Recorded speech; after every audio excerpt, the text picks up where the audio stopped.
சிவராத்திரி அப்படின்னாலே ராத்திரி முழுக்க கண் முழிக்கக்கூடிய ஒரு விரத நாள் எல்லாருக்கும் தெரியும். எங்களால அப்படி முடியாது, வயசாயிடுச்சு, நாங்க வேலைக்கு போறோம், அடுத்த நாள் காலையில எங்களால தூங்காமல்லாம் இருக்க முடியாது. அப்ப ஏதாவது ஒரு குறிப்பிட்ட முக்கியமான நேரம் இருக்கா சிவராத்திரி அப்படின்னா, இது இயலாதவர்களுக்கு நான் சொல்றேன். முடிஞ்சவங்க இரவு முழுக்க கண் விழிங்க. முடியாதவர்கள் இரவு 3ஆம் காலம் அம்பாள் சிவபெருமானை பூஜித்த காலம் இந்த 3ஆம் காலம் தான். இந்த 3ஆம் காலத்துல 11:45 இருந்து ஒரு 12:15 12:30 வரைக்கும் கண் விழித்து ஒரே ஒரு வில்வமாவது அந்த நேரத்துல சிவபெருமானுக்கு வைத்து யார் ஒருவர் வழிபாடு செய்கின்றார்களோ அவர்களுக்கு இறைவன் எல்லா விதமான நலன்களையும் தருவார்.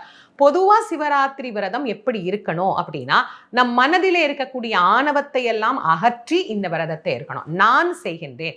இப்போ எல்லாத்தையும் காட்டிலும் பக்தியில கூட இந்த நான் அப்படிங்கிற எண்ணம் புகுந்துருச்சு. நான் தான் இந்த கோயிலுக்கு இதை செஞ்சேன், நான் தான் இந்த கோயிலுக்கு அதை செஞ்சேன்.